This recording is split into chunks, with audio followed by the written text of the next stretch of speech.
Hello students, I hope आप सब लोग ठीक होंगे। तो ये हमारा लाइन बाय लाइन एनसीईआरटी का लेक्चर थर्ड है। लेक्चर वन और लेक्चर टू हम कवर कर चुके हैं। ये चैप्टर वन का थर्ड लेक्चर है। लेक्चर वन में हमने स्टैमिन के बारे में पढ़ा था, हमने माइक्रोस्पोरेंजेनेसिस के बारे में पढ़ा था और हमने उसके साथ में पॉलन ग्रेन्स के बारे में पढ़ा था, जिनको आप क्या बोलते हैं, मेल गेमीट्स। फिर सेकेंड लेक्चर में हमने मेगास्पोरेंजेनेसिस के बारे में पढ़ा और हमने इसमें पिस्टल के बारे में पढ़ा था।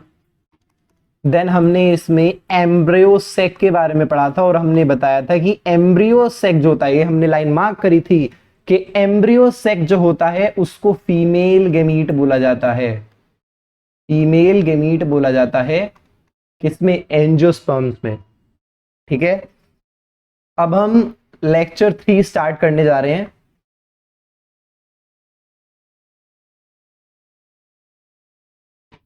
तो लेक्चर थ्री में जो हमारा लेक्चर थ्री है वो पॉलिनेशन के ऊपर बेस्ड है। तो पॉलिनेशन पहली बात कहते किसे हैं, what is the meaning of pollination. ठीक है, उससे पहले कुछ दो तीन लाइनें में कुछ एक्सप्लेन कर रखा है कि पॉलिनेशन की जरूरत क्यों पड़ती है, तो उसको देख लेते हैं।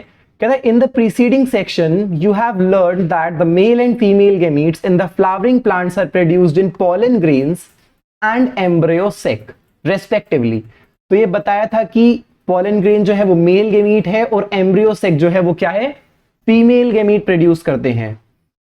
As both types of gametes are non motile, mark this statement, mark this line, कि दोनों के दोनों जो हैं वो कैसे हैं, नॉन मोटाइल नेचर के हैं, यानी कि अपने आप से खुद पे खुद कहीं पे नहीं जा सकते हैं। They have to be brought together for the fertilization to occur. तो फर्टिलाइजेशन के लिए हमें क्या करना पड़ेगा, इन दोनों को साथ में लाना पड़ेगा। फर्टिलाइजेशन के लिए हमें क्या करना पड़ेगा, इन दोनों को साथ में लाना पड़ेगा। हाउ इट इज अचीव्ड, अब ये कैसे साथ में कैसे लाए जाते हैं, तो उस मैकेनिज्म का ही नाम पॉलिनेशन है। ठीक है, उस मैकेनिज्म का ही नाम पॉलिनेशन है। अब पॉलिनेशन है क्या, तो पॉलिनेशन एक मैकेनिज्म है। कहता है pollination is the mechanism to achieve this objective. कौन सा ऑब्जेक्टिव, ये वाला ऑब्जेक्टिव, कि हमें दोनों को, मेल और फीमेल गेमीट को एक साथ लेके आना है। ठीक है, ट्रांसफर ऑफ, अब कह रहा है definition, mark this statement, transfer of pollen grains to the stigma, transfer of pollen grains जो कि एंथर से शेड हुए हैं, एंथर से निकले हैं, to the stigma of the pistil, pistil के स्टिग्मा तक जो पहुंचे हैं, जो पहुंचाने का जो मैकेनिज्म है, उस मैकेनिज्म को हम पॉलिनेशन कहते हैं। मार्क दिस स्टेटमेंट, ये स्टेटमेंट एज अ डेफिनेशन आपको काम आएगी। Flowering plants have evolved an amazing array of adaptations to achieve pollination. अलग अलग तरीके के इन्होंने adaptations ली हुई हैं, अलग अलग तरीकों को अडेप्ट किया हुआ है जिससे कि वो इस pollination को अचीव कर सकते हैं। They make use of external agents to achieve pollination. कुछ external agents का ये यूज करते हैं। अब उनको आगे देखते हैं। कहते हैं kinds of pollination. तो बेसिकली पॉलिनेशन के कितने तरीके होते हैं, तो इसमें पढ़ने से पहले मैं आपको बता देता हूं कि पॉलिनेशन तीन तरीके से होता है। पहला है ऑटोगेमी, जिसमें सिंगल फ्लावर के अंदर ही, सेम फ्लावर के अंदर ही पॉलिनेशन हो रहा होगा। देन है गेइटोगेमी, इस टाइप ऑफ पॉलिनेशन में, इस काइंड ऑफ पॉलिनेशन में आपको सेम प्लांट के अंदर ये पॉलिनेशन हो रहा होगा लेकिन डिफरेंट फ्लावर्स के अंदर, फ्लावर्स अलग अलग हैं लेकिन प्लांट सेम है। फिर आता है आपका ज़ेनोगेमी, ये कंप्लीट क्रॉस पॉलिनेशन होता है, ये इसके लिए प्लांट भी आपको दूसरा ही रिक्वायर होता है। ठीक है, स्टार्ट करते हैं सबसे पहले ऑटोगेमी से। In this type of pollination is achieved within the same flower, mark this phase, same flower में जो होता है वो ऑटोगेमी है। Transfer of pollen grains from the anther to the stigma of the same flower, In a normal flower which opens and exposes the anther and the stigma, completely autogamy is rather rare. Mark this statement also. Select the correct statement में question PYQ में आ चुका है क्या कि complete autogamy बहुत ज्यादा rare होती है। वो इस बात को इस लाइन में एक्सप्लेन कर रहे हैं। जैसा कि हमने आपको पहले भी एक्सप्लेन करके बता दिया था कि ऑटोगेमी का मतलब होता है सेम फ्लावर के अंदर, ठीक है। नेक्स्ट कहता है autogamy in such flowers require synchrony in the pollen release and the stigma receptivity. Mark this statement. Great Synchrony चाहिए होती है, ग्रेट सिंक्रोनी। ग्रेट सिंक्रोनी का मतलब क्या है कि एंथर भी सेम टाइम पे डिहाइसेंस हो रहा हो और स्टिग्मा की रिसेप्टिविटी भी सेम टाइम पे कंप्लीट हो रही हो, तभी वो आपस में आकर के पॉलिनेशन कर सकते हैं, वो भी autogamy. And also the anthers and the stigma should lie close to each other, और एक दूसरे के पास में भी होने चाहिए, तभी ये सेल्फ पॉलिनेशन हो सकता है।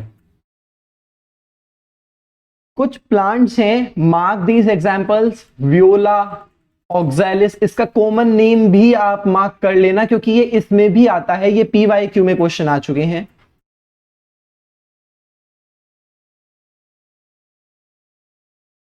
तो इस वाली स्टेटमेंट को आप मार्क करेंगे एंड कॉमेलिना ये है। अब ये क्या कह रहा है कि produce two types of flowers, दो टाइप के फ्लावर्स ये प्रोड्यूस करते हैं। कौन कौन से देखो, पहला कहता है कैस्मोगेमस फ्लावर्स, दूसरा कहता है क्लिस्टोगेमस। अब ये है क्या क्या देखते हैं। Chasmogamous flowers which are similar to flowers of the other species with exposed anther and stigma. Mark this statement. वो कह रहा है कि अदर स्पीशीज के बिल्कुल सिमिलर जो फ्लावर देखने को मिल जाए वो कैस्मोगेमस है, ठीक है, जिसका एंथर भी एक्सपोज्ड हो और स्टिग्मा भी एक्सपोज्ड हो, जो दिखाई दे, जो आपको जनरली दिखाई दे। बहुत से ऐसे फ्लावर्स होते हैं जिनमें आपको एंथर भी दिखाई देगा, स्टिग्मा भी दिखाई देगा जब वो खिल जाते हैं। अब क्लिस्टोगेमस की बात कर लेते हैं। कहते हैं flowers which don't open at all, खुलते ही नहीं है, यानी कि बर्ड कंडीशन में रहते हैं। ये हिंदी में बोले तो कलियों की फॉर्म में रहते हैं, खुलते ही नहीं है। ये वाले जो फ्लावर हैं ये आपको क्लिस्टोगेमस फ्लावर इनको बोलते हैं, और ये वाले जो फ्लावर हैं इनको कैस्मोगेमस बोलते हैं। कैस्मोगेमस जो खुल जाए और क्लिस्टोगेमस जो ना खुले। लेकिन कैस्मोगेमस में एक और कंडीशन है जो आपने मार्क करी थी कि सिमिलर होते हैं अदर स्पीशीज के जैसे, ठीक है। ये दोनों को आप इंपॉर्टेंट मार्क करिएगा, यहां पे बच्चा कंफ्यूज होता ही होता है डेफिनेटली, तो इस चीज को कंफ्यूज नहीं होना है। कैस्मोगेमस का मतलब खुला हुआ, क्लिस्टोगेमस का मतलब क्लोज्ड, जो कभी खुले ही ना। अच्छा, क्लोज की स्पेलिंग होती है ना CLO, तो यहां पे भी CLE, तो CL से ऐसे याद कर सकते हो आप, ऐसे ध्यान रख सकते हो मेमोरी बेस्ड अगर आपको याद रखना है तो, कि इसमें भी क्लोज्ड में भी CL आ रहा है और क्लिस्टो में भी CL आ रहा है, ठीक है। तो ऐसे आप याद रख सकते हो, वो आपका क्या होगा, क्लोज वाला cleistogamous. In such flowers the anthers and stigma lie close to each other, एक दूसरे के काफी, जब खुलेंगे ही नहीं तो एक दूसरे के पास तो डेफिनेटली रहेंगे, है ना। Whenever anther dehiscence in the floral bud, anther dehiscence होगा लेकिन हमें दिखाई नहीं देगा, ठीक है, क्योंकि वो बर्ड्स के अंदर ही हो रहा होगा। pollen grains come in contact with the stigma to affect the pollination, और इस तरीके से इनमें pollination होता है। Thus cleistogamous flowers are invariably autogamous. Invariably autogamous word का यहां पे यूज क्यों किया गया है, क्योंकि जब फ्लावर ओपन ही नहीं होगा तो और कोई कंडीशन बनती नहीं है, गेइटोगेमी तो हो ही नहीं सकती, ठीक है। अगर आप गेइटोगेमी की बात कर लें तो वो कंडीशन तो आ ही नहीं सकती क्योंकि फ्लावर ही ओपन नहीं हो रहा है, ठीक है। तो उसके लिए फ्लावर का ओपन होना जरूरी है गेइटोगेमी कंडीशन के लिए, क्योंकि एक तरीके से वो भी क्रॉस पॉलिनेशन है क्योंकि डिफरेंट डिफरेंट फ्लावर्स में वो हो रहा है। लेकिन जब ये ओपन ही नहीं होगा तो ये जाएगा किसके पास, अपने में ही रहेगा ना। कहता है as there is no chance of cross pollination, जो अब हमने बताया कि क्रॉस पॉलिनेशन का चांस ही नहीं है, ठीक है। Cleistogamous flowers produce assured seed set even in the absence of pollinators. अब पॉलिनेटर्स हो या ना हो इसको कोई फर्क नहीं पड़ेगा, क्योंकि इसको तो खुलना ही नहीं है ना, अपने आप कर लेगा ये काम, ठीक है। इसको कोई फर्क नहीं पड़ने वाला। Do you think that cleistogamy is advantageous और disadvantageous to the plants and why? देखिए, इस क्वेश्चन का आंसर आपको फर्दर चैप्टर्स में मिलेगा। एक कंडीशन होती है जिसको हम कहते हैं breeding in depression, breeding depression.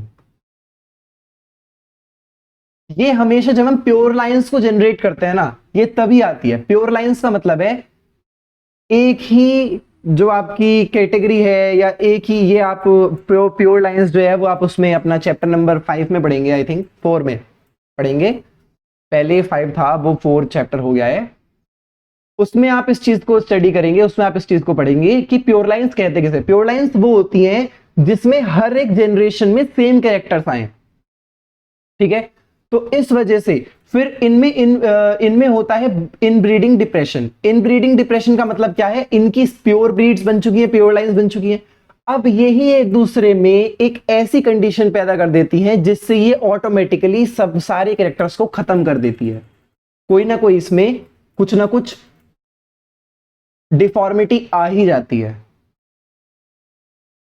तो ये वाली कंडीशन होती है, इस वजह से ये डिसएडवांटेजियस है। और अगर हम एडवांटेजेस की बात करें तो ऑफ कोर्स आपको प्योर लाइंस जनरेट करने के लिए ये एडवांटेजेस होता है कि आप एक कैरेक्टर को लेते हुए आ रहे हैं और आपको आगे भी वही कैरेक्टर चाहिए अपनी ब्रीड में, तो आप इसका यूज कर सकते हैं। जैसे अगर हम एग्जांपल से समझें, शुगर केन, आपको पता है गन्ने को शुगर केन कहा जाता है। तो गन्ने की एक वैरायटी है सैक्रम बेरी बेरी करके एक वैरायटी है। अगर आप चाहते हो कि हमें इसी वैरायटी की जो कैरेक्टर्स हैं वो अगले वाली अपनी जो खेती है उसमें भी चाहिए, अगली वाली जो फार्मिंग है उसमें भी चाहिए, तो आप क्या करोगे? इसी को एज अ सीड बनाओगे और अपने खेत में इम्प्लांट कर दोगे, ठीक है। मानते हो? तो इस तरीके से हमें प्योर लाइंस को जनरेट करने के लिए और सेम कैरेक्टर को लेने के लिए इनकी जरूरत पड़ती है, इसलिए ये एडवांटेजेस हैं, ठीक है। अब आता है नेक्स्ट वाला गेइटोगेमी। तो गेइटोगेमी क्या होता है? तो मार्क करेंगे, transfer of pollen grains from anther to the stigma of another flower. Mark this statement, another flower. Another flower किसका? अनदर फ्लावर सेम प्लांट का। प्लांट सेम होगा लेकिन फ्लावर अलग अलग होंगे। Although geitonogamy is functionally cross pollination. Functionally तो cross हुआ ना भाई, क्योंकि वो अलग था, फ्लावर वो अलग था, लेकिन प्लांट सेम है। तो फंक्शनली तो क्रॉस पॉलिनेशन हुआ, लेकिन क्या होता है जेनेटिकली वो ऑटोगेमी हुई। फंक्शनली ज़ेनोगेमी और जेनेटिकली ऑटोगेमी। यहां पे कंफ्यूज नहीं होना है, इसको डबल स्टार मार्क कर लीजिए, पीवाईक्यू में काफी बार पूछा जा चुका है और बच्चे कंफ्यूज होते हैं। गेइटोगेमी अगर हम ऑटोगेमी से रिलेट कर रहे हैं तो वो जेनेटिकली है, ठीक है। गेइटोगेमी को अगर हम ऑटोगेमी से रिलेट करते हैं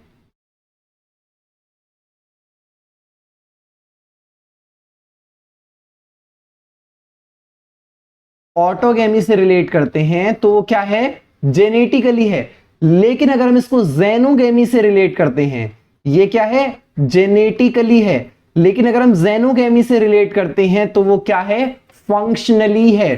तो फंक्शनली क्या है और जेनेटिकली क्या है, इसमें कंफ्यूज नहीं होना है, ठीक है।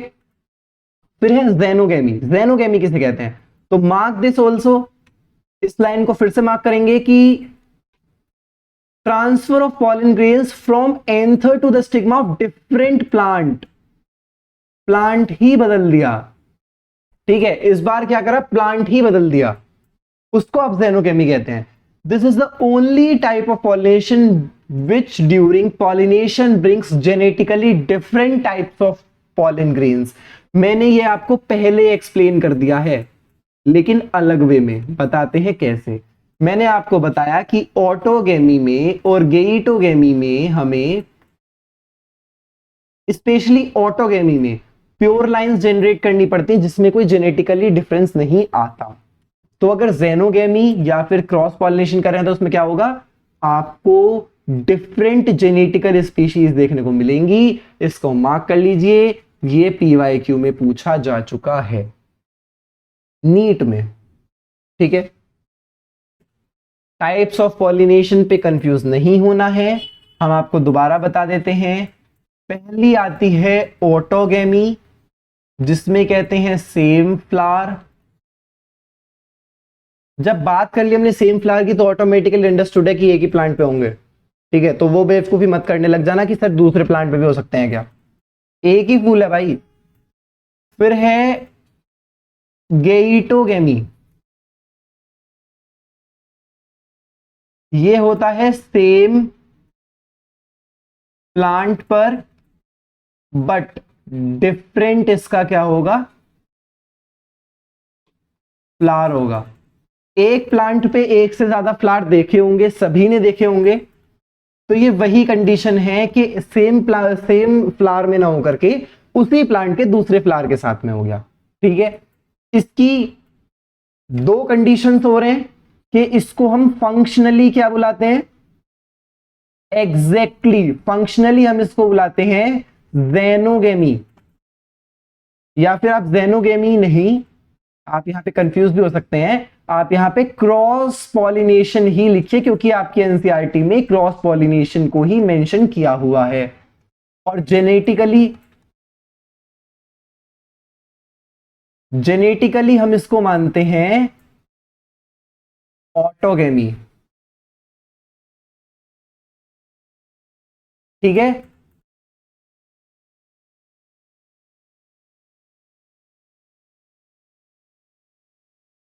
ओके। फिर आता है आपका जेनोगेमी, इसमें प्लांट ही डिफरेंट चाहिए। ठीक है, इसमें क्या चाहिए, प्लांट ही डिफरेंट चाहिए इन्हें। ठीक है, अब एजेंट्स ऑफ पॉलिनेशन पे आते हैं।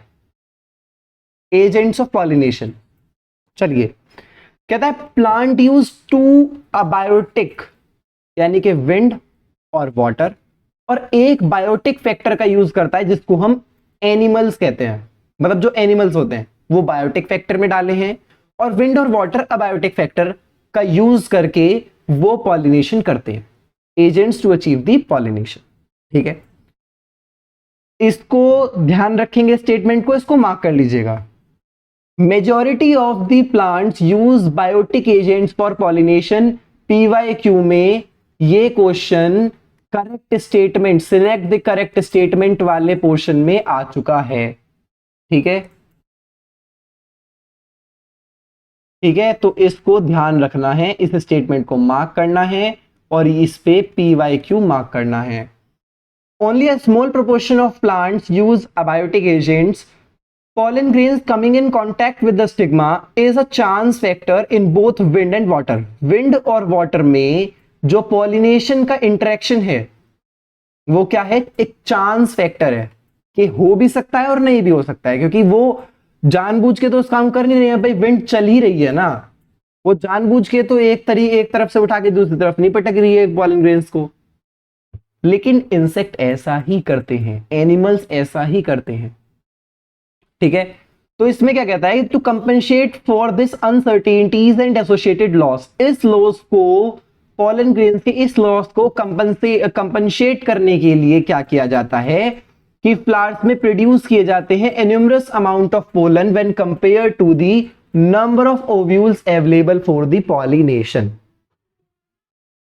ठीक है, इसमें क्या किया जाता है कि पर ओव्यूल काफी ज्यादा अमाउंट ऑफ, इन्यूमरस अमाउंट ऑफ, काफी बड़े अमाउंट में पॉलन ग्रेन्स को रिलीज किया जाता है जिससे कि उनका कंपनसेशन कर सके, उनके लॉस का कंपनसेशन कर सके। कहता है pollination by wind is more common amongst the abiotic pollination.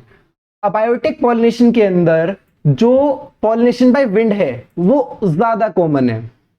ठीक है, wind pollination also requires that the pollen grains are light. तो ये कैरेक्टरिस्टिक्स हैं विंड पॉलिनेटेड फ्लावर्स की, कैरेक्टरिस्टिक्स को मार्क कर लीजिए। सबसे पहली कैरेक्टरिस्टिक क्या है कि लाइट होने चाहिए। सेकंड, नॉन स्टिकी होने चाहिए, जिससे कि वो विंड करंट से इजीली वहां पर जा सकें एक से दूसरी जगह। They often possessed well exposed stamen, वो वेल एक्सपोज्ड स्टैमिन को पजेस करते हूं जो इजीली कैप्चर कर सके जो कि पॉलन ग्रेन्स डिस्पर्स्ड हुए हैं। लार्ज ओपन फीदरी स्टिग्मा, उनका जो स्टिग्मा है वो लार्ज बड़ा होना चाहिए और फीदरी होना चाहिए to easily trap the airborne pollen grains. ठीक है, जो इजीली पॉलन ग्रेन्स को ट्रैप कर ले। ठीक, wind pollinated flowers often have a single ovule in each ovary and numerous flowers packed into the inflorescences। इस लाइन को भी मार्क कीजिए। ठीक है, कि इन्होंने क्या बोला है कि सिंगल ओव्यूल होगा, हर एक ओवरी में एक ही ओव्यूल होगा। आपको देखने के लिए हर एक ओवरी में क्या होगा कि एक ही ओव्यूल आपको देखने को मिलेगा। ठीक है, लेकिन जो इन्फ्लोरेंसेस होगा वो न्यूमरस फ्लावर्स एक इन्फ्लोरेंसेस में एक जगह इकट्ठे होकर इन्फ्लोरेंसेस बना रहे होंगे। आपने इन्फ्लोरेंसेस पहले स्टडी किया है, मैं पहले बता चुका हूं, मैं बार बार नहीं बताऊंगा। अगर फिर भी समझ में नहीं आया है तो आप उस चीज को कमेंट में मेंशन कर दीजिए, तब हम उसकी अलग से एक सेपरेट वीडियो बना के आपको पूरा इन्फ्लोरेंसेस से समझा देंगे। ठीक है, आगे बढ़ते हैं। द फेमिलियर एग्जाम्पल, एग्जाम्पल को बोला था पहले भी, काफी बार आपसे बोल रखा है कि एग्जाम्पल को तो आप बहुत ज्यादा अच्छे से मार्क करेंगे, तो यहां पे स्टार मार्क करेंगे कॉर्न कॉब को, जिसमें क्या होता है tassels we have seen are nothing but the stigma and the style. ये जो टेसल्स आपको दिखाई दे रहे हैं स्टिग्मा स्टाइल ही हैं, जो कि वेव करेंगे विंड में to trap the pollen grains और पॉलन ग्रेन्स को इजीली ट्रैप कर सकें।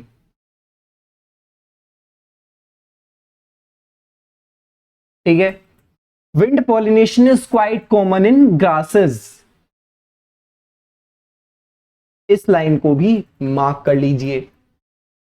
अब देखिए characteristic features wind pollinated flowers की क्या है कि वो, ये पीवाईक्यू है, आ चुका है अलग अलग क्वेश्चंस में, अलग काफी सारे क्वेश्चंस ऐसे हैं जिसमें अलग अलग टाइप्स की उनकी कैरेक्टरिस्टिक्स के बारे में पूछा गया है। तो मार्क करेंगे, लाइट होते हैं पहला, दूसरा नॉन स्टिकी होते हैं, तीसरा वेल एक्सपोज स्टैमिन है, फोर्थ लार्ज ओपन फीदरी स्टिग्मा है, फिफ्थ की अगर हम बात करें तो एक ओव्यूल है जो कि एक ओव्यूल में एक ओवरी में एक ही ओव्यूल होता है और न्यूमरस फ्लावर्स एक साथ में इन्फ्लोरेंसेस में पैक्ड होते हैं। ठीक है, और फोर्थ, बस ये 5 ये आपके पॉइंट्स हैं, ये कैरेक्टरिस्टिक फीचर्स हैं। ठीक है, अब वाटर की बात कर लेते हैं। कहता है pollination by water is quite rare. Quite कैसा है? Quite rare in the flowering plants, बहुत कम देखने को मिलता है। इसको मार्क कर लीजिए, ये पीवाईक्यू में सिलेक्ट द करेक्ट स्टेटमेंट में आया है। एंड लिमिटेड टू दी, यहां तक मार्क करेंगे, limited to the 30 genera mostly monocot. अब आप लोग कहेंगे सर ऐसे कैसे आ गया, है ना सर, ऐसे कैसे आया, हमें समझ नहीं आया। तो वो लोग क्या करते हैं, वो यहां पे आपको कंफ्यूज करते हैं, यहां पे वो मोनो की जगह आपको डाइकोटिलेंडन दे देते हैं। ठीक है, यहां पे वो आपको कंफ्यूज करते हैं, तो कंफ्यूज नहीं होना है, कंफ्यूज होना गुनाह है, कंफ्यूज बिल्कुल नहीं होना है। As against this you would recall that the water is a regular mode of transport for the male gametes among the lower plant groups such as algae, bryophytes, pteridophytes। ये यहां पे क्या कह रहा है, ये कह रहा है कि वाटर जो है वो रेगुलरली, आपको पता है, आपने मतलब आपने तो नहीं पढ़ा होगा ये चीज, ये एक्चुअल में जो लास्ट ईयर की एनसीईआरटी या पुरानी एनसीईआरटी आप उठा के देखेंगे तो उसमें चैप्टर 1 था जिन लोग बच्चों ने पढ़ा होगा उनको पता होगा, या देखी होगी तो उनको पता होगा, आप नेट से भी डाउनलोड कर सकते हैं। उसमें था reproduction in flowering plants. Sorry, ये तो अभी वाला चैप्टर बना ना, पहले था reproduction in organisms, reproduction in organisms.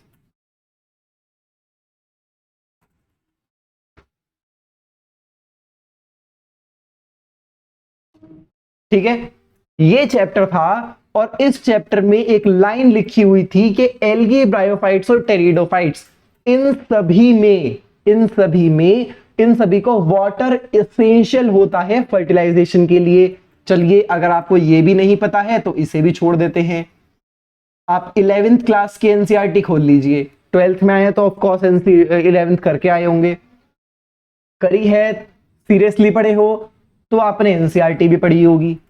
और जब पढ़ी होगी तो आपने प्लांट किंगडम में, यानी कि चैप्टर 3 में, अभी मुझे पता नहीं है कि कौन सा चैप्टर है उसमें, बट चैप्टर 3 में ये हर एक उसमें अलग अलग जो ब्रायोफाइट्स, एल्गी, ब्रायोफाइट्स, टेरिडोफाइट्स लिखे हुए हैं, वहां पे ये चीज लिखी हुई है कि इन सभी को वाटर की असेंशियलिटी होती है। क्या होती है? वाटर असेंशियल होता है फर्टिलाइजेशन के लिए। ठीक है, वाटर असेंशियल होता है किसके लिए? For fertilization. किस किस में होता है?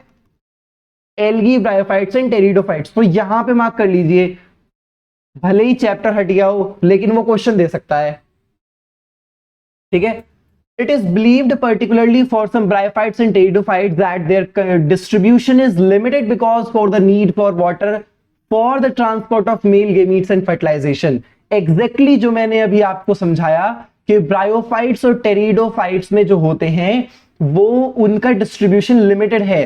सेम ऐसी ही स्टेटमेंट, लगभग ऐसी सेम स्टेटमेंट आपको चैप्टर 3 में देखने को मिलेगी, प्लांट किंगडम वाले चैप्टर में आपको देखने को मिलेगी, जिसमें यह चीज मेंशन क्लियरली की हुई है कि वो लिमिटेड होते हैं क्योंकि उनको क्या होता है? वाटर चाहिए होता है, उनको नीड होती है वाटर की अपने गैमीट्स को ट्रांसपोर्ट करने के लिए, या फिर कह सकते हैं कि फर्टिलाइजेशन के लिए। ठीक है, मार्क कर लीजिए स्टेटमेंट को, गारंटीड क्वेश्चन यहां से बनता है। ठीक है, some examples of water pollinated plants, example आ गए, डबल स्टार मार्क कीजिए इन एग्जांपल्स को। वेलेस्नेरिया और हाइड्रला जो है वो क्या है? वाटर पॉलिनेटेड स्पीशीज हैं। किसमें? फ्रेश वाटर में। कंफ्यूज मत हो जाना, फ्रेश वाटर के दो हैं, वेलेस्नेरिया और हाइड्रला। मेराइन की केवल एक सी ग्रास है जिसका जिक्र एनसीईआरटी करती है और वो है जोस्टेरा। ठीक है, not all the aquatic plants use for water for pollination.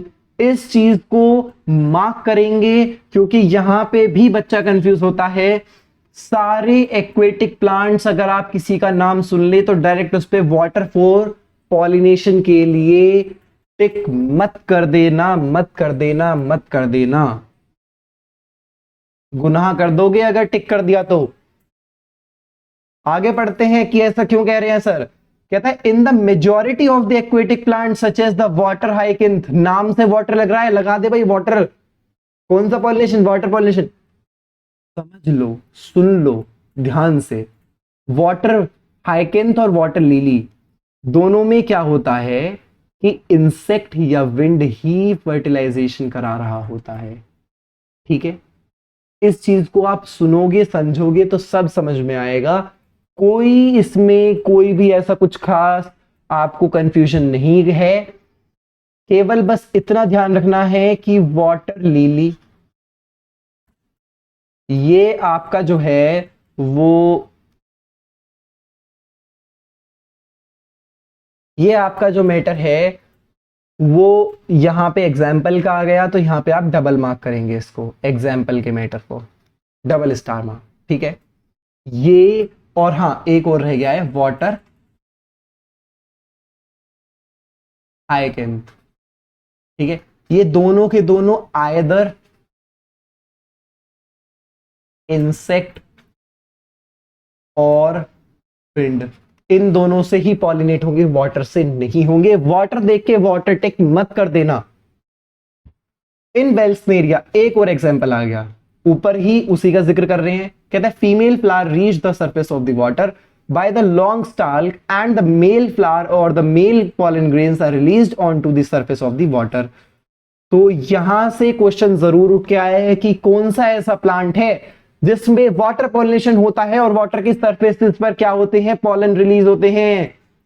Mark करिएगा वो वेलेस्नेरिया, मार्क कर दीजिएगा। फिर उसके बाद में आता है आपका they are carried passively by the air currents, some of them eventually reach the female flower and the stigma. कुछ उनमें से क्या होते हैं, इवेंचुअली पहुंच जाते हैं फीमेल फ्लावर्स और स्टिग्मा में। ठीक है, इसको भी मार्क कीजिएगा। ठीक है, देन उसके बाद में आपसे कहता है कि in another group of water pollinated plants such as the sea grasses, यानी कि अब वो किसकी बात कर रहा है, सी ग्रास की बात कर रहा है। सी ग्रास को भी तो वाटर पॉलिनेटेड बोला ना। Female flower remain submerged in water and the pollen grains are released inside the water. ठीक है, तो इन दोनों चीजों में आपको ध्यान रखना है। जहां पे इन्होंने एग्जाम्पल दिया है आपको किसका, वेलेस्नेरिया का, वहां पे क्या होता है, सरफेस ऑफ वाटर। बस इतना ध्यान रखिएगा। पॉलन रिलीज, यहां पॉलन रिलीज की बात चल रही है सरफेस ऑफ वाटर पे, पॉलन रिलीज की बात चल रही है। देन इन्होंने बोला है सी ग्रासेस। सी ग्रासेस कहां के लिए हैं, तो सी ग्रासेस के लिए वो बोलता है कि inside the water.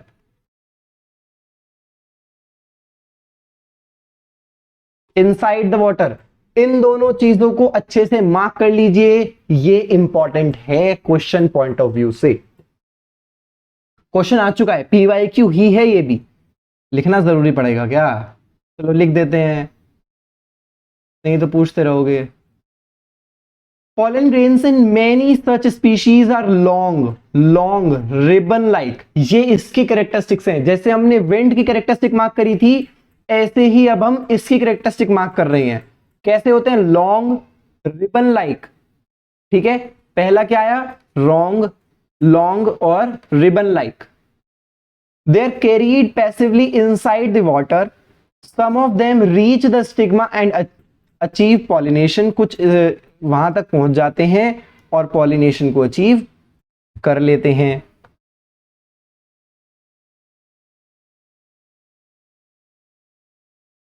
In most of the water pollinated species, pollen grains are protected from wetting, ठीक है, by the mucilaginous covering। ये थर्ड पॉइंट। ये केवल ये वाटर पॉलिनेटेड स्पीशीज में ही होता है, इनमें ही होगा। क्या होगा, म्यूसिलेजिनस कवरिंग इनके ऊपर होती है, इनके पॉलन ग्रेन्स के ऊपर होती है, जो इनको गीला होने से, वेट होने से बचाती है। ठीक है, both wind and water pollinated flowers, क्या कह रहा है, both wind and water pollinated flowers are not very colourful, है ना, and do not produce nectar. ऐसा क्यों, क्योंकि नेक्टर को और नेक्टर को और फ्रेग्रेंस को एज अ फ्लोरल रिवार्ड माना जाता है। ठीक है, जो कि इंसेक्ट्स के लिए इंपॉर्टेंट होता है, कि इंसेक्ट पॉलिनेटेड फ्लावर्स जो होते हैं वो प्रोड्यूस करते हैं, उनको देने के लिए, उनके काम के लिए उनको रिवार्ड पे करते हैं। जब भी आप कुछ काम करते हो तो आपको उसका रिवार्ड पे किया जाता है। एग्जैक्टली उसी तरह यहां पे भी जब एनिमल कोई इंसेक्ट कोई काम कर रहा होता है तो उसको रिवार्ड पे किया जाता है, तो रिवार्ड में उसको नेक्टर या फिर फ्रेग्रेंस उसको दे दिया जाता है फ्लावर की तरफ से। ठीक है, लेकिन विंड और वाटर जैसे कि अबायोटिक फैक्टर है तो इनमें ऐसा कुछ होगा भी नहीं। चलिए, majority of the flowering plant use a range of animals as pollinating agents. Bees, butterflies, flies, beetles, wasps, ants, moths, birds, and rats are the common pollinating agents। ये जो हैं वो कॉमन पॉलिनेटिंग एजेंट्स माने जाते हैं। Among the animals ये mark कीजिएगा line, among the animals क्या चीज, इंसेक्ट पर्टिकुलरली बीज, यानी कि एनिमल सबसे ज्यादा है, एनिमल के अंदर इंसेक्ट सबसे ज्यादा है, इंसेक्ट के अंदर जो बीज हैं वो उससे भी ज्यादा हैं, डोमिनेंट हैं। क्या डोमिनेंट है, बायोटिक पॉलिनेटिंग एजेंट में डोमिनेंसी शो करते हैं। तो अगर पूछने लगे, क्वेश्चन आ जाए सबसे ज्यादा जो है वो कौन पॉलिनेटिंग कर, मतलब कौन पॉलिनेट करता है, और उसमें ऑप्शन में लिखा हो वाटर, विंड, एक सेकेंड, वाटर, विंड, एनिमल, वैसे ऐसे आएगा नहीं बिकॉज एनिमल के अंदर ही आपका इंसेक्ट्स आ जाते हैं, लेकिन अगर एनिमल की जगह वो आपको क्या देने लगे, कुछ भी बटरफ्लाइज वगैरह देने लगे और नीचे दे दे बीज, कोई भी अदर एनिमल, बर्ड्स, बटरफ्लाइज, है ना, और नीचे देने लगे बीज, तो answer should be B, answer B ही होगा। क्यों होगा, क्योंकि लिखा हुआ है कि बीज सबसे ज्यादा डोमिनेंसी शो करती हैं पॉलिनेशन में। Even larger animals such as some primates, arboreal, rodents और even reptiles, gecko lizards and garden lizards have also been reported as the pollinators in some species। सब करते हैं, इंसेक्ट्स में ज्यादातर सब करते हैं, आप लोग भी करते हैं, खेती करते हैं, जबरदस्ती जो करते हैं वही वाली जो पॉलिनेशन है वो भी आप लोगों के थ्रू भी जो होती है वो भी पॉलिनेशन होती है। जबरदस्ती जो पेड़ को बोया जाता है, सीड को प्रोड्यूस कराया जाता है, फार्मर्स इसको ज्यादा अच्छे से जानते होंगे, या जो लोग गांव से बिलोंग करते हैं वो इसको ज्यादा अच्छे से समझते होंगे। Often flowers of animal pollinated plants are superficially adopted, specifically adopted. तो इस वर्ड को आप, इस वर्ड को नहीं पूरी लाइन को अंडरलाइन करिए, क्योंकि ये पहले क्वेश्चन आ चुका है कि स्पेसिफिकली अडॉप्टेड होते हैं for particular species of the animal. इसको ये पीवाईक्यू में आपको आ चुका है, ये रीजन असर्शन में भी आ चुका है, असर्शन जो रीजन वाले क्वेश्चन आते हैं उसमें भी आ चुका है, ये सिलेक्ट द करेक्ट स्टेटमेंट में भी आ चुका है, मल्टीपल टाइम्स आ चुका है कि स्पेसिफिक होते हैं। ऐसे नहीं आता है, काफी बार ये क्वेश्चन ऐसे आया है कि जो एनिमल पॉलिनेटेड प्लांट्स हैं, एनिमल पॉलिनेटेड प्लांट्स हैं, क्या वो एनिमल स्पेसिफिक होते हैं, और वो कहते हैं क्या वो स्पीशीज स्पेसिफिक होते हैं। ऐसा भी क्वेश्चन आया है कि क्या वो स्पीशीज स्पेसिफिक होते हैं, तो इसका आंसर है यस, वो स्पीशीज स्पेसिफिक होते हैं, और ये मैचिंग में भी आया है। ठीक है, तो इस लाइन को बिल्कुल छोड़ के नहीं जाना है, जितनी बार भी रिवीजन करोगे इस लाइन का रिवीजन जरूर करोगे। Majority of the insect pollinated plants are large, यहां पे इनकी शुरू होती है क्या कैरेक्टरिस्टिक्स, पीछे पढ़ के आए हैं ना, वाटर की भी पढ़ के आए हैं, एयर की, विंड की भी पढ़ के आए हैं। तो लार्ज होते हैं, कलरफुल होते हैं, सेकंड प्रेग्नेंट प्रोड्यूस करते हैं और नेक्टर प्रोड्यूस करते हैं, ये थर्ड है। When the flowers are small, अगर स्मॉल होंगे तो क्लस्टर्ड होंगे इन्फ्लोरेंसेस में, जिससे कि वो कंस्पीशियस यानी कि अट्रैक्टिव लग सके, जिसपे इंसेक्ट इजीली अट्रैक्ट हो सके। तो ये है condition 4। Animals are attract to the flowers by colour और द फ्रेग्रेंस, जैसे कि मैंने बताया वो अट्रैक्शन शो करते हैं उनके कलर से, फ्रेग्रेंस से, या कभी कभी इन्फ्लोरेंसेस से भी। The flowers pollinated by flies and beetles secrete foul odour, ऐसा क्यों? एनिमल स्पेसिफिक या स्पीशीज स्पेसिफिक होने के लिए वो इस काम को करते हैं, स्पीशीज स्पेसिफिक होने के लिए वो इस काम को करते हैं कि वो क्या करेंगे कि अपने में फाउल ओडर प्रोड्यूस करेंगे, जिससे कि उसके पास में केवल फ्लाइज और बीटल्स ही आ पाए, कोई और दूसरा ना आ जाए। To sustain animal visits the flowers have to provide rewards to the animals, बताया था ना कि एनिमल विजिट होती रहे एनिमल्स उस काम को करते रहे तो उसके लिए ये रिवार्ड्स देते हैं। रिवार्ड्स क्या होते हैं? नेक्टर और पॉलन ग्रेन्स। चिल्ला चिल्ला के बताया है इतनी देर पहले कि वेक्टर्स, नेक्टर और पॉलन ग्रेन्स जो होते हैं वो एज अ फ्लोरल रिवार्ड्स काम आते हैं।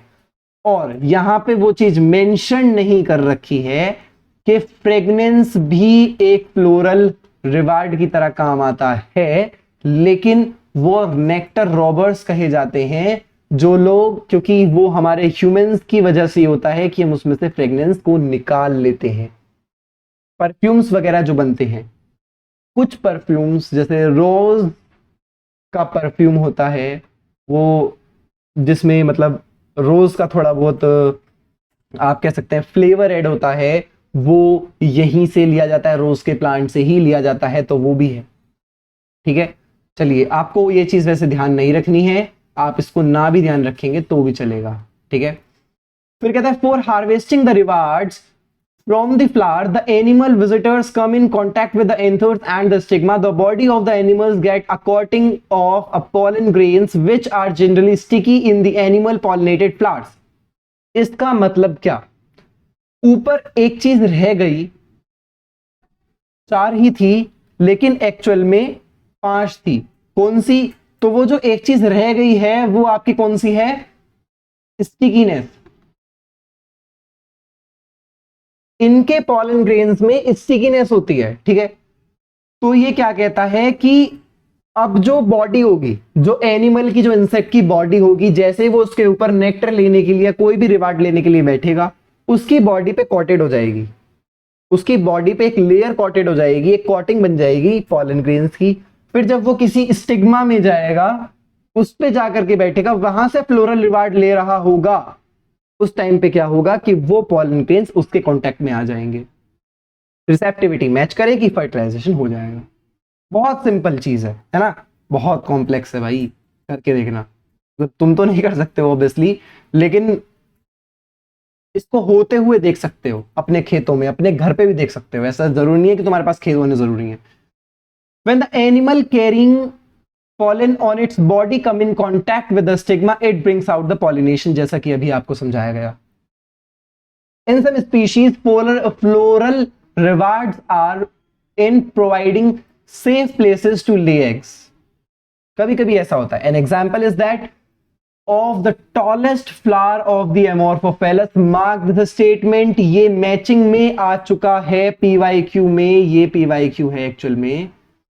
ठीक है, ये PYQ में आ चुका है, क्वेश्चन मैचिंग के फॉर्म में आ चुका है। एमोर्फोफेलस टॉलेस्ट फ्लावर है, ये नहीं आया है कि उसकी हाइट कितनी है, बट ध्यान रखो कि हाइट उसकी 6 फीट है। एक ऐसी ही रिलेशनशिप, वो ऊपर वो क्या कह रहा है कि कुछ कुछ ऐसे होते हैं कि अपने एग्स को मैच्योर होने तक वो किसी फ्लावर्स के अंदर रख देते हैं। ऐसा ही एक सिमिलर रिलेशनशिप हमें देखने को मिलता है, जो कि मॉथ की स्पीशीज, मॉथ एक इंसेक्ट की स्पीशीज है और एक प्लांट है यक्का, इन दोनों के बीच में देखने को मिलता है। सर कैसे रिलेशनशिप? देखिए, अब क्या होता है कि मॉथ और जो प्लांट है यक्का, ठीक है, can't complete their life cycle without each other. एक दूसरे के बिना वो लाइफ साइकिल को कंप्लीट कर ही नहीं सकते। ठीक है, एक दूसरे के बिना लाइफ साइकिल को कंप्लीट कर ही नहीं सकते। कैसे? जो मॉथ है, मॉथ क्या है? इंसेक्ट है, तो वो अपने जो एग्स हैं उनको डिपॉजिट कर देता है लॉक्यूल ऑफ द ओवरी में, और वो वहीं पे पड़े रहते हैं जब तक वो मैच्योर ना हो जाएं। और flower and the flower in turn, और फ्लावर उसको क्या करेगा? उसको फ्लावर वहां पे पॉलिनेट हो जाएगा। किसका? यक्का प्लांट का जो फ्लावर है वो पॉलिनेट हो जाएगा मॉथ के थ्रू, क्योंकि वो उसमें अपने लॉक्यूल में अपने एग्स को रखने के लिए वहां पर प्रेजेंट है। ठीक है, the larva of the moth come out of the egg as the seed start developing. जैसे ही सीड डेवलप होना शुरू हो जाएगा, वैसे ही लार्वा एग से बाहर निकल के आ जाएगा मॉथ का, और उसकी भी लाइफ साइकिल कंप्लीट हो जाएगी और उसका भी पॉलिनेशन वाला काम कंप्लीट हो जाएगा। ठीक है, आज के लेक्चर में इतना ही है। अगर आपको कोई टॉपिक समझ नहीं आया है, कुछ टॉपिक को आप नहीं समझ पाए हैं, तो उसको आप दोबारा से वीडियो में देखेंगे फिर भी समझ नहीं आ रहा है तो आप उसको कमेंट में मेंशन करेंगे, हम उसकी अलग से एक सेपरेट वीडियो बनाएंगे जिसमें उसको अच्छी तरीके से एक्सप्लेन किया जाएगा उस पर्टिकुलर टॉपिक को। वैसे तो कोई चीज ऐसी छोड़ी नहीं गई है जो आपको समझ में ना आए, बट फिर भी ना आए तो आप कमेंट में वो चीज डाल सकते हैं। इस सीरीज का, इस क्लास का मोटिव सिर्फ आपको इतना कराना है कि आप इधर उधर रेफरेंस बुक्स की तरफ भागते रहते हैं, मत भागिए। एनसीईआरटी बहुत कुछ बोलती है, उसको समझिए। एनसीईआरटी में लिमिटेड कंटेंट है। क्वेश्चन पेपर 95% या मोर देन 95% में कह सकता हूं सिर्फ और सिर्फ एनसीईआरटी से ही बनता है। अगर आप देख रहे हैं कि 100 क्वेश्चंस हमारे नीट में आते हैं, अगर मैं सीबीएसई की बात करूं तो बहुत बेसिक पेपर बनता है, तो उसको आपको टेंशन लेने की जरूरत है ही नहीं। बट अगर मैं नीट की बोलूं तो नीट में भी 100 में से अराउंड 97 से 98 क्वेश्चंस गारंटीड आपके एनसीईआरटी से ही आते हैं। बाकी 2 या 3 क्वेश्चन के लिए आपको इधर उधर भगने की जरूरत नहीं है। क्या पता आपके वो 2-3 भी क्वेश्चन हो जाए एनसीईआरटी से, क्योंकि हम भी थोड़ा बहुत एक्स्ट्रा जो है इंफॉर्मेशन वो आपको time to time with topics बता रहे हैं। अगर फिर भी वो रह भी जाते हैं तो उन 2-3 क्वेश्चन की वजह से अपने इनमें से 50% मत कीजिए, इनको 100% कीजिए, आप ऑटोमेटिकली क्वालिफाई कर जाएंगे। हाँ, आपको मेहनत करनी पड़ेगी, आपको उसमें भी मेहनत करनी पड़ेगी, फिजिक्स में भी, आपको केमिस्ट्री में मेहनत करनी पड़ेगी, लेकिन बायोलॉजी एनसीईआरटी तो सबसे ज्यादा इंपॉर्टेंट है, क्योंकि ये सबसे ज्यादा स्कोरिंग सब्जेक्ट होता है। बच्चों के इसमें फुल नंबर भी आते हैं, फुल मार्क्स भी आते हैं, 360 आउट ऑफ 360 आ जाते हैं।